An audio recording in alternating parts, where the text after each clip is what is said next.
Haïti est un pays où la superstition demeure l'un des piliers invisibles de la peur collective, de l'instabilité et parfois même de l'insécurité. Paradoxalement, cette même atmosphère spirituelle est aussi devenue l'un des moteurs principaux de l'expansion de la foi dans le pays. Plus la société est entourée d'angoisse, de croyances mystiques et d'incertitudes, plus les Haïtiens cherchent un refuge spirituel, une réponse, un miracle, une délivrance, une direction. Cela pose une grande question: l'évangile prêché dans les pays du tiers-monde, y compris en Haïti, est-il conforme à la philosophie de Jésus ou s'en éloigne-t-il ? Jusqu'à aujourd'hui, personne n'a réellement apporté d'explication complète à ces interrogations essentielles. Pourquoi Jésus guérissait-il avant d'enseigner ? Pourquoi nourrissait-il les foules avant de prêcher ? Pourquoi bénissait-il, touchait-il, consolait-il, délivrait-il avant de donner la parole ? Sa philosophie était claire: soulager la douleur avant d'enseigner, tendre la main avant d'exiger la foi. Se rapprocher des brisés avant de parler du royaume. Guérir, nourrir, libérer pour ouvrir le cœur à l'évangile.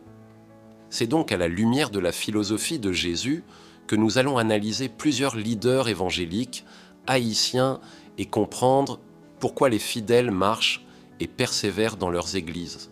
Quelle bénédiction ou expérience spirituelle on y recherche et quel aspect du caractère de Jésus chacun reflète davantage, car personne ne reflète tout Jésus, mais seulement une portion de sa lumière. Analyse des leaders évangéliques selon la philosophie de Jésus Pasteur, Amel Lafleur, le leader du zèle spirituel et du message de renoncement. Ce qui attire les fidèles, un message fort sur la sainteté, la séparation du monde et la discipline spirituelle. L'idée que la porte est étroite, que le salut exige engagement et renoncement. Des cultes de prière intenses axés sur le combat spirituel. Une atmosphère de sanctification et de réforme personnelle, aspect de Jésus qu'il reflète, le Jésus qui prêche la repentance: si quelqu'un veut me suivre, qu'il renonce à lui-même. Le Jésus qui confronte le péché avec fermeté, le Jésus qui appelle à une marche étroite, sérieuse, disciplinée.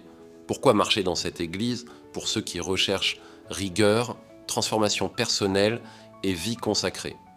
Pour ceux qui veulent sortir de pratiques anciennes, rompre avec les influences occultes, pour ceux qui cherchent un environnement strict pour reconstruire une vie nouvelle. Bishop Grégory Toussaint, le stratège visionnaire et enseignant du royaume. Ce qui attire les fidèles: message structuré, enseignement clair, leadership organisationnel fort, formation de disciples, programme biblique, structure moderne, vision large, diaspora, impact social, excellence. Aspect de Jésus reflété, le Jésus stratège et formateur qui envoie les 12 et organise le royaume. Le Jésus qui enseigne avec pédagogie et structure, le Jésus qui prépare les disciples à influencer la société. Pourquoi marcher dans cette église? Pour ceux qui cherchent équilibre, clarté, croissance personnelle, direction. Pour les fidèles aimant un ministère structuré, discipliné, moderne et éducatif. Pour ceux qui veulent bâtir une foi réfléchie, organisée, stable, prophète Marco Chérubin.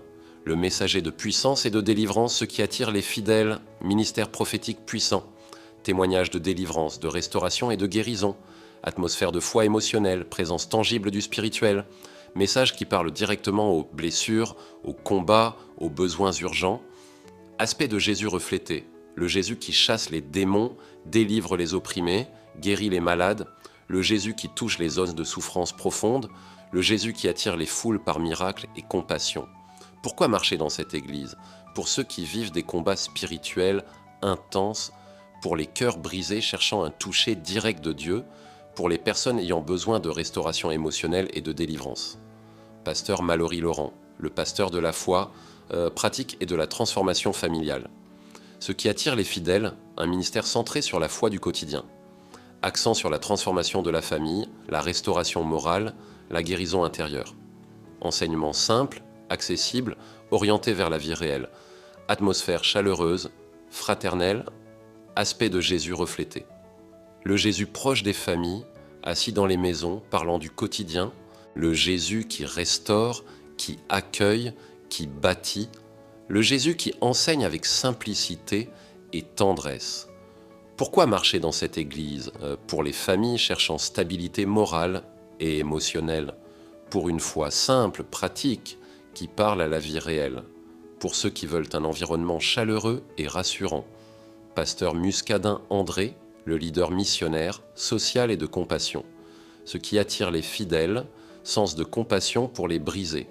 Accent sur aide sociale, proximité avec les souffrants, une parole motivante, reconstruction, guérison, espoir, ministère tourné vers les masses avec un cœur pastoral. Aspect de Jésus reflété, le Jésus ému de compassion devant les foules. Le Jésus qui nourrit, aide, console, relève les plus faibles. Le Jésus proche des pauvres, des blessés, des oubliés. Pourquoi marcher dans cette Église?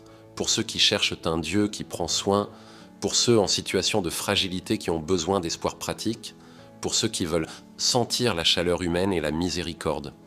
Apôtre Hébel Pierre, le bâtisseur du réveil spirituel et de la discipline évangélique, Église de Dieu des vrais adorateurs EDVA, ce qui attire les fidèles, un message de réveil, de sanctification et d'engagement total envers Dieu.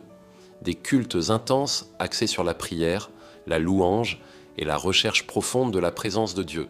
Une forte emphase sur la vie spirituelle disciplinée, le jeûne, la consécration. Une culture de formation spirituelle et de transformation personnelle. Aspect de Jésus reflété, le Jésus qui appelle les foules à se réveiller, « Repentez-vous, car le royaume des cieux est proche ». Le Jésus qui réveille les consciences et redonne vie à la foi endormie.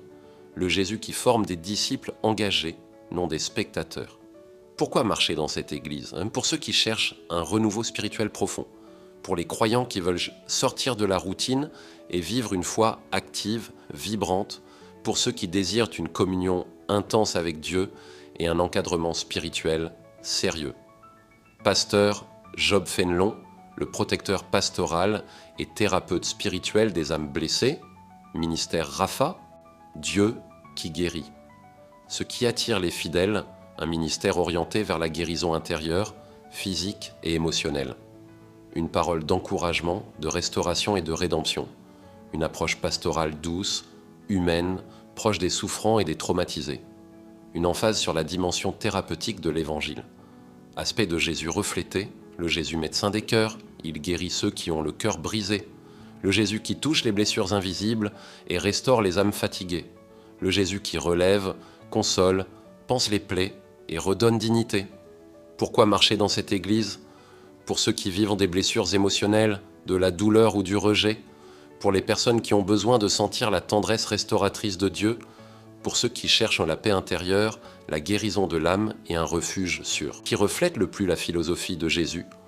Aucun leader ne reflète Jésus entièrement, donc, mais chacun reflète une facette authentique. Pasteur, Hamel, Lafleur, le Jésus exigeant qui appelle à la repentance, Bishop Grégory Toussaint, le Jésus stratège qui enseigne et structure, Prophète Marc-Aurèle Zidore, le Jésus puissant qui guérit et délivre, Pasteur Mallory Laurent, le Jésus doux, simple, familial, Pasteur Muscadin, André, le Jésus compatissant qui relève les brisés, l'Église de Dieu des vrais adorateurs, EDVA, apôtre Hébel Pierre, le ministère Rapha, pasteur Job Fénelon. En réalité, chaque ministère attire selon le besoin spirituel du fidèle. Comme dans les évangiles, les foules suivaient Jésus pour la guérison, la paix, l'enseignement, la délivrance, l'espoir, la transformation. Ainsi, chacun de ces leaders offre une portion de la grâce que Jésus manifestait. Mais Jésus seul peut unir en une seule personne, compassion, plus puissance, plus enseignement, plus stratégie, plus tendresse.